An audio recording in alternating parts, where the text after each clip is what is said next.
नमस्कार। हमारे इस बेहद खास विश्लेषण में बहुत बहुत स्वागत है। आज की चर्चा एक ऐसी रोजमर्रा की आदत पर होने वाली है जो शायद हम सभी हर दिन करते हैं, लेकिन क्या पता अनजाने में ही वो मानव शरीर को अंदर से भारी नुकसान पहुंचा रही हो। जरा सोचिए, इंसान दिन भर में कितनी ही बार पानी पीता है, लेकिन क्या उसे पीने का तरीका वाकई सही है? ये सुनने में बहुत ही मामूली सा विषय लगता है ना, लेकिन सच तो ये है कि इसका असर शरीर पर बहुत गहरा और व्यापक होता है। मानव शरीर लगभग 70% पानी से ही तो बना है, इसलिए शरीर के भीतर जल का प्रवेश करना कोई महज प्यास बुझाने वाली बात नहीं है, बल्कि ये एक बहुत ही महत्वपूर्ण जैविक प्रक्रिया की शुरुआत है। अब ये सवाल थोड़ा चौंकाने वाला जरूर लग सकता है, लेकिन क्या पानी पीने की ये साधारण सी क्रिया वास्तव में मानव किडनी पर एक सीधा हमला है? जब जल्दबाजी होती है तो अक्सर बिना सोचे समझे बस पानी गटक लिया जाता है।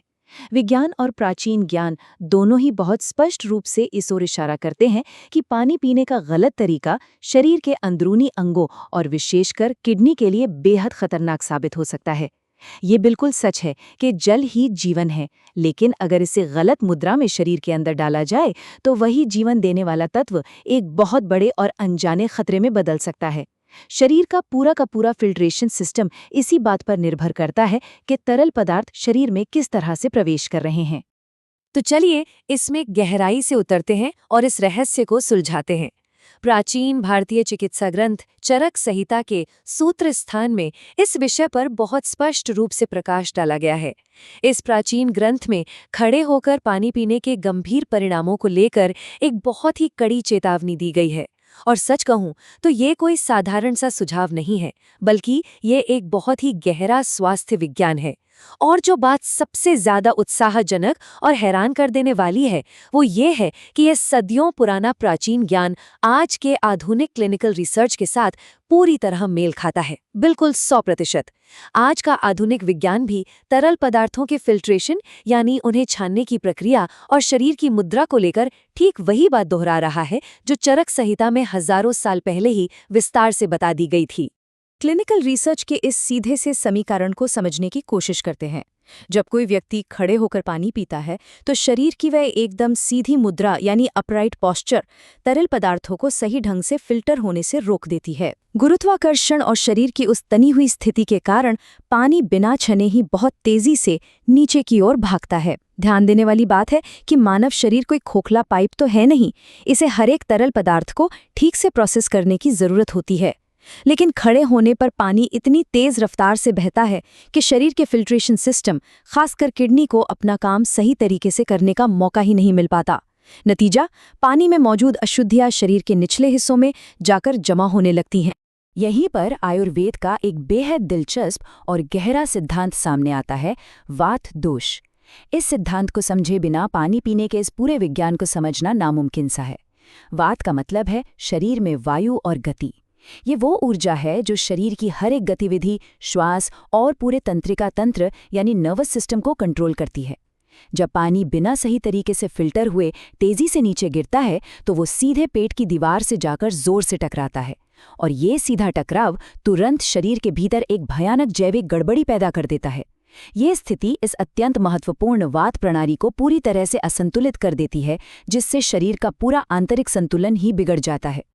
आइए इस पूरी प्रक्रिया को एक डोमिनोज इफेक्ट की तरह समझते हैं, जहां एक छोटी सी घटना तुरंत एक के बाद एक कई घटनाओं को जन्म देती है। सबसे पहले पानी बहुत तेजी से और सीधे पेट की दीवार से टकराता है। दूसरा कदम, शरीर इसे सही ढंग से फिल्टर नहीं कर पाता। तीसरा, इसका सीधा असर वात दोष के एक भयंकर असंतुलन के रूप में सामने आता है। चौथा, ये असंतुलन शरीर की नसों में भारी तनाव पैदा कर देता है। और अंत में पांचवा कदम, जो सबसे ज्यादा तकलीफदेह है, लंबे समय में इस तंत्रिका तनाव के कारण जोड़ों में भयानक दर्द जन्म लेता है।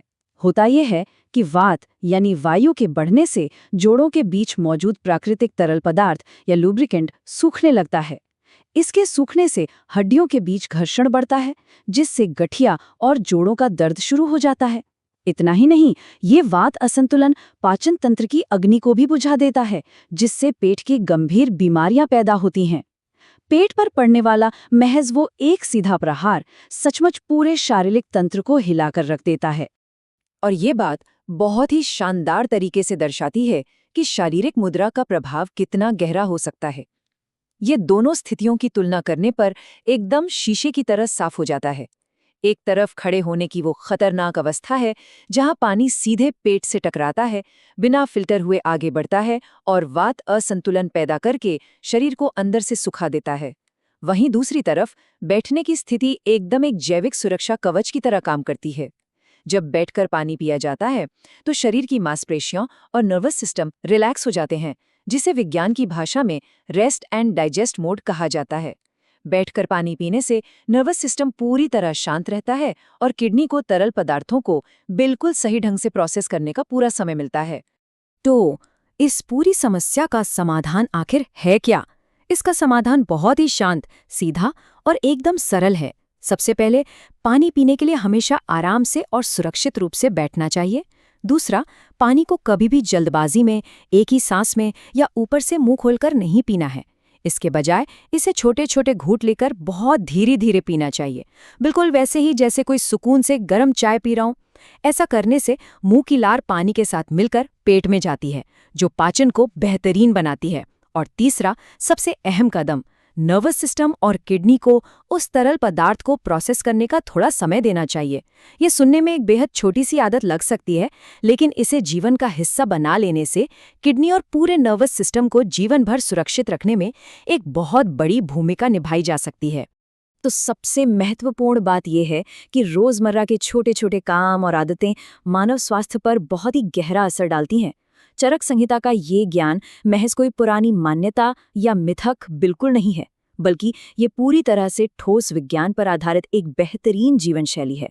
और ये बड़े ही गर्व और उत्साह की बात है कि ये हमारी 100 दिनों की उस विशेष स्वास्थ्य श्रृंखला का पहला दिन है, जहां चरक संहिता के ऐसे ही सटीक, प्रामाणिक और वैज्ञानिक आयुर्वेदिक ज्ञान को गहराई से डिकोड किया जाएगा। इस पूरी श्रृंखला का बस एक ही उद्देश्य है, प्राचीन ज्ञान को आधुनिक विज्ञान की कसौटी पर कसना और उसके जरिए मानव जीवन को और भी बेहतर बनाना। इस विश्लेषण को समाप्त करते हुए एक बहुत ही महत्वपूर्ण सवाल दिमाग में रह जाता है। रोजमर्रा की ऐसी और कौन सी साधारण आदतें हैं जो बिना बताए गुप्त रूप से मानव स्वास्थ्य को प्रभावित कर रही हैं? ये निश्चित रूप से सोचने वाली बात है ना? दिन भर में ऐसे कितने ही काम होते हैं जो शायद भलाई के बजाय नुकसान का कारण बन रहे हों। अगर ये जानकारी रोचक और काम की लगी हो तो ऐसे ही और भी गहरे वैज्ञानिक आयुर्वेदिक रहस्यों को उजागर करने के लिए इस 100 दिनों की श्रृंखला से जुड़ना एक बेहतरीन कदम होगा। अगले ज्ञानवर्धक विश्लेषण में कुछ और अद्भुत रहस्यों के साथ फिर से मुलाकात होगी।